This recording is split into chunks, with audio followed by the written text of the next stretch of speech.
Hi, I'm Joe Farace. I'm here with Barry Staver, and we're here in his studio today, and we're going to be answering reader questions. This time, the theme is generally about exposure.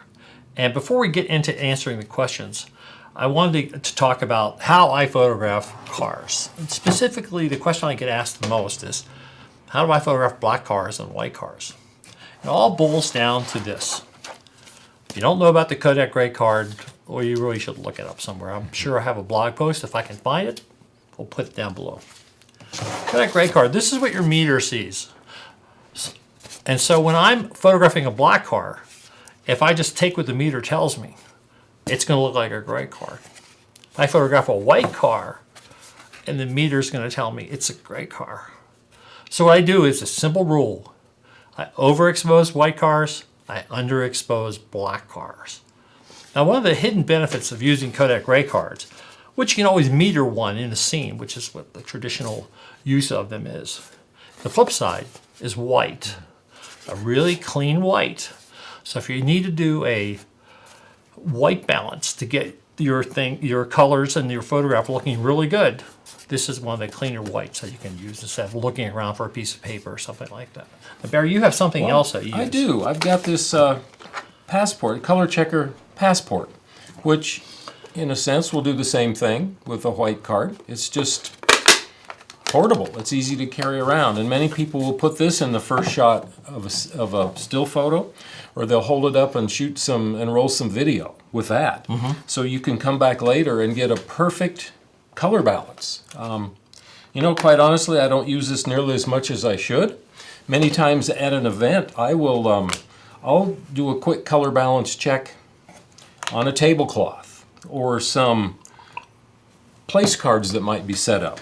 And what's cool about digital camera, you can just be holding it and you can go through the white balance and watch it change on the screen, and you can see it go from pretty darn close to way out in left field. Well, you're talking about mirrorless cameras. That's one of the advantages of the mirrorless camera, is that you can look at the change in the color balance in real time instead of looking at it, flipping the camera and saying, oh, is that right? Okay, maybe.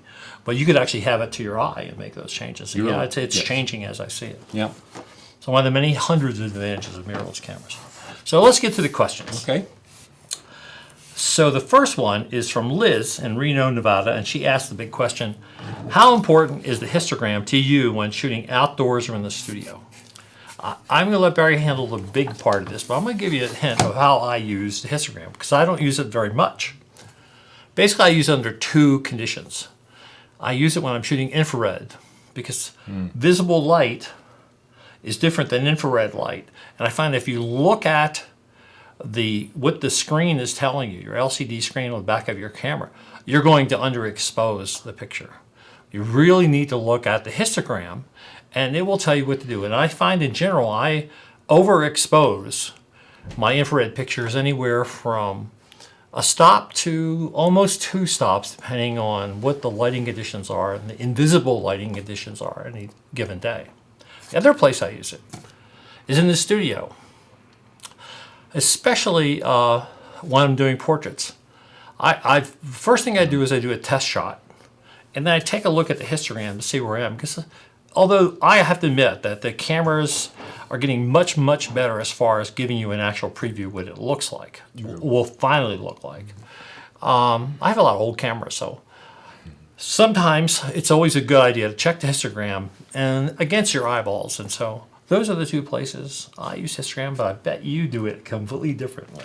Well, I've learned to love the histogram because I shot a wedding many years ago in the early days of digital. And I relied on the image on this screen to tell me that the pictures looked fine.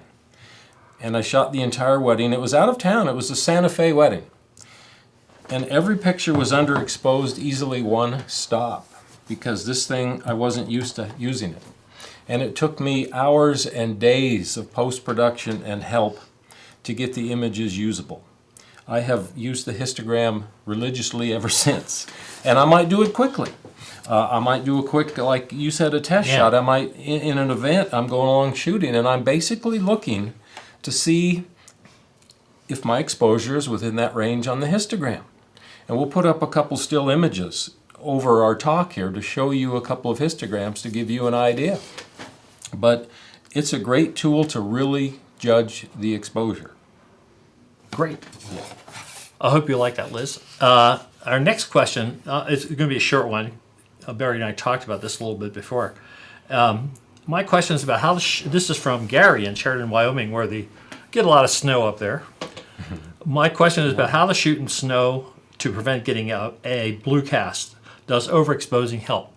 No. Overexposing will just wipe all your data out in your photograph, so your image file. So that's the most horrible idea in the history of horrible ideas. It's really simple. First of all, the whole picture is not going to be blue. The chances are just the shadows are going to have bluish cast to them. And what I basically do is not worry about it and correct it in post using a very simple, inexpensive plugin called PictoColor. And it enables you to just click, gives you a little preview window, and I'll show you a screenshot so you can see what it looks like. Click on the blue shadows, boom, they're neutral. It's that simple. We'll put a link below to tell you where you can look at these plugins. They have a couple of ones, one designed for portraits and one for general use. But they're a wonderful company in Minnesota. They've been around for a long time. They really know color. Okay. Here we go. This one Barry is all set for. We've got props and everything. How do I expose my photos when trying to get really shallow depth of field on a really sunny day? From Bobby in San Diego, where they get some sun. That, Bobby, is probably one of the biggest challenges to work outdoors, certainly doing portraits. You know, there is a drawback on some of these mirrorless cameras because the ISO only goes down to 200. Yeah.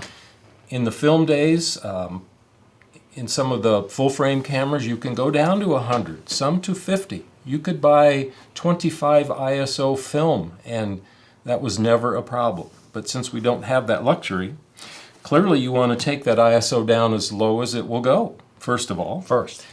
Certainly lens choice can help with depth of field. If it's portraits, you want a longer lens, and that'll throw some background out of focus. But you know, then the next best thing to use is a neutral density filter. You know, there are lots of different ones. I like to use the variable one that lets me turn the light in as I go along. So I'm looking through the viewfinder or the LCD screen, and I can just watch it dial down. And as it does that, I change my exposure to get it just to what I want. What kind of filter is that? You know, this is a B+W. Oh. It's a German filter, and it costs a bunch of money. But, you know, this kind of filter on the front of a lens, or certainly on a zoom lens, you want the best that you can get. B+W are like first class. Oh, they are. They are. So another tip was, if you don't want to spend big bucks on that, you may already have a polarizing filter. If you have a polarizing filter, some of those are fairly inexpensive, maybe less so than a ND filter. A polarizing filter will usually cut a stop and a half down too, and it'll punch up your colors and make it look good too. So that's another alternative to ND filters. Yep. You know, they're a little bit tougher to use because it's harder to focus as the image is darker through there. So that's one drawback. If you have the luxury of a photo assistant, it can be easy to take some black material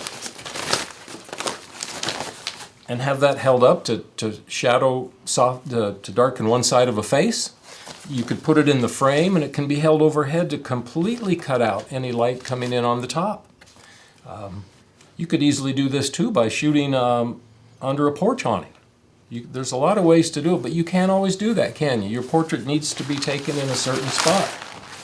So, like they do in Hollywood, this is a small scale version of that. Let's see how this is going to pop out. Yeah! Diffuser at the light. You know, on Hollywood now. On Hollywood, can you see the difference in the light on us? That'll work outdoors as well. You know, on a big Hollywood set, you know, film production, they might have these scrims 8 feet by 16 feet, and they're on huge rigs, and that's why they've got big crews to sandbag that stuff and hold it down. But that'll cut the light down Keep too. them blowing away. Exactly, and falling on the talent. So that's why it's a good idea to have an assistant to do that. Oh, definitely. But that's a couple of options. Well, we're running out of time, but I would like to try to squeeze this. We actually have two questions, and one is about a wedding photographer who is It's Betty in Albuquerque. She's been shooting in dark churches, and she's been cranking up the ISO settings, and they're noisy. And she wanted to know what we do to clean up the noise. So let's do that, and we'll talk a little bit about fast lenses second. Well, sure. I mean, you work with noise a lot in post-production as one way to take it down. Sure. I often don't get to that point. I think some noise can be kind of nice in pictures because I'm used to film and the grainy look. The other option is, and it's to invest in a faster lens that lets you not have to crank the ISO up so high. If you're doing weddings as paying jobs for people, I think maybe that's something you owe your clients, to give them the best image possible. So yeah, as far as post-production, one of the best deals available is Nik Define, which is free. You can't beat free. That's right. You can download it from the Google site for the Nik collection. And that's usually my number one choice. There's also a second one called Noiseware, which is available from a Canadian company called Imaginomics.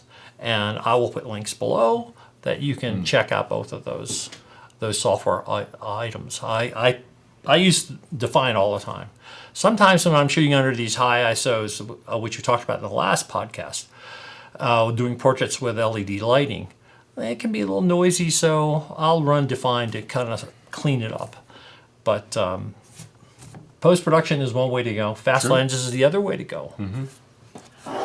Well, we've come to the end of another wonderful podcast, and I want to thank all these people for sending us their questions. I'm going to ask you to send us your questions for our next podcast. So thank you for watching. Barry, thank you so much for helping me out today. Bet. It was great. It was cool. Well, we can't fade to black, but we'll fade to dimmer. Okay. Thank you very much.